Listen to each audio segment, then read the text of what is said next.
of what Danielle was alluding to earlier with her experience. So I'm going to tell you a story now, because I want you to know that I come by this definition really honestly. So how did I get here? Fact is sometimes stranger than fiction. So once upon a time, I was an engineering student at Stanford. And I was studying environmental engineering because I wanted to save the world one sustainable solution at a time. And I was doing it, and I was taking all-nighters, and I was doing problem sets, and I was dominating. But I'm also like fun and energetic, so I was also doing musicals, and I was a counselor, and I was saving sororities, and there were Chi Omegas in the room. I saved that one at Stanford. And I was like, basically like, this is amazing, I'm amazing, I'm never sleeping, that's okay. I've gained 30 pounds, that's okay. I'm sick at least once a quarter with something like mono or pneumonia or bronchitis, that's okay. I'm in my 20s, whatever, life's good. I end up graduating with my BS and my MS, and I'm like, this is fine, everything's fine, I'm great, everything's great, right? I managed to get a job, it's 2009, it's right at the start of the recession, and I managed to get a consulting job, which is like nearly unheard of. And I'm freaking Elwoods. You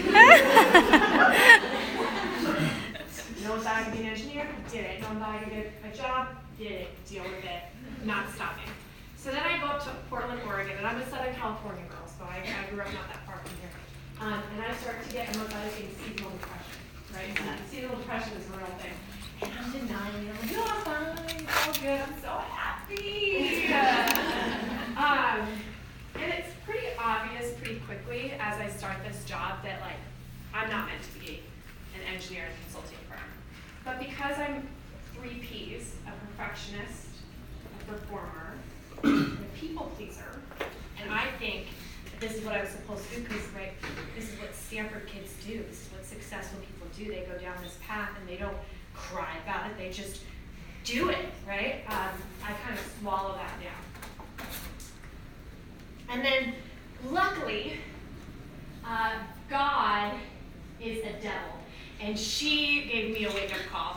And when I was 24, I got toxic shock syndrome. Not from a tampon, from a cut in the leg.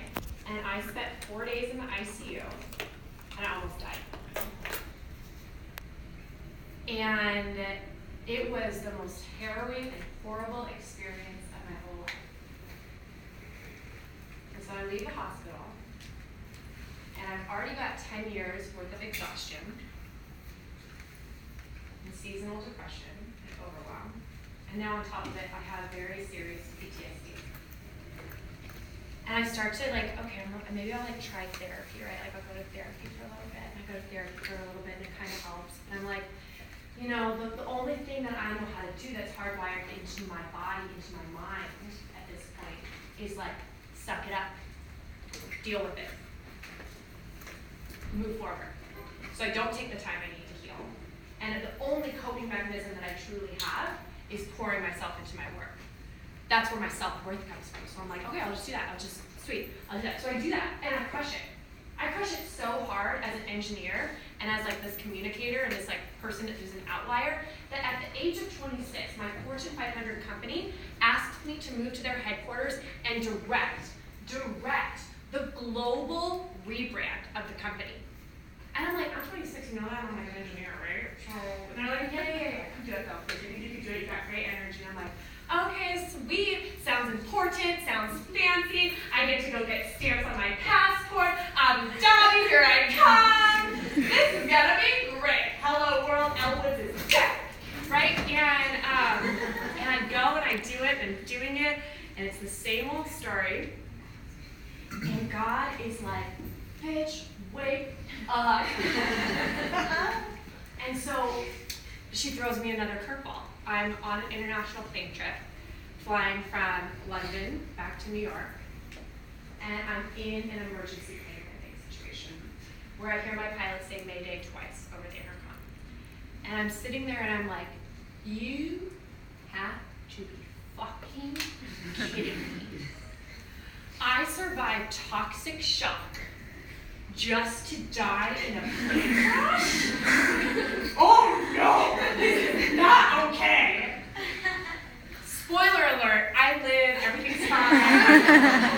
Plan safely, right?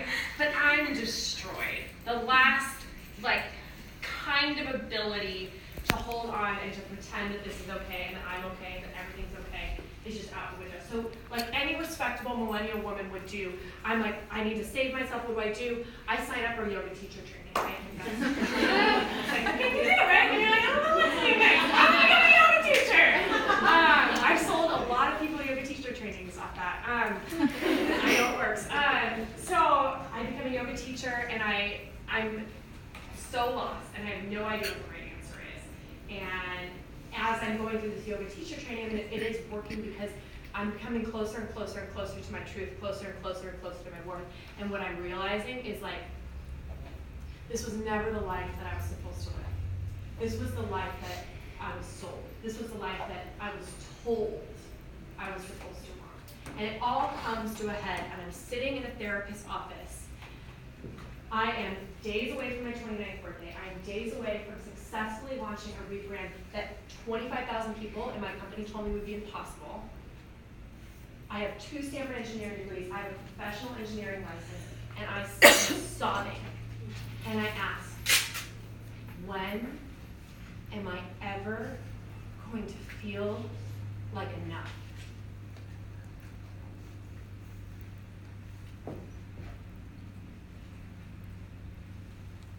I didn't even know that I had that feeling inside of me until it came out, until I spoke it out loud. And I was like, you know what? If this is living the dream, I need a different dream. Because this is not for me. So with no backup plan and no clue how to heal myself, on my 29th birthday, I launched the brand, and I give my notice. And 5 weeks later, I enter into a world I've never known before, and I start to try to figure it out. And man, was that a mess. Okay? So it's not like, oh, it's so perfect. He's figured it out right away. No. I tried everything I knew. I got coaching, I got therapy. I started 4 companies. I folded 4 companies. I journaled. I blogged about it. I cried about it. I moved back home about it.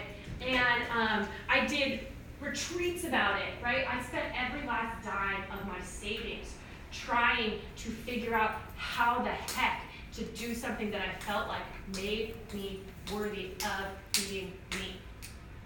Only to figure out punchline. No one could teach that to me. No one could give that to me. It was something that I had to figure out inside of myself.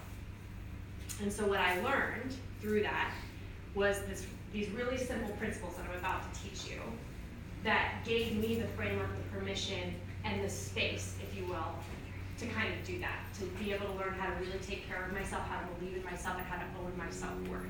And as I finally figured this out, right? I finally, 3 years later, literally hundreds of thousands of dollars spent on this, and I'm like, okay, yeah, I got this. I was like, why didn't someone just tell me this 3 years ago? This would have been so much easier. Someone just been like, here are some steps to follow.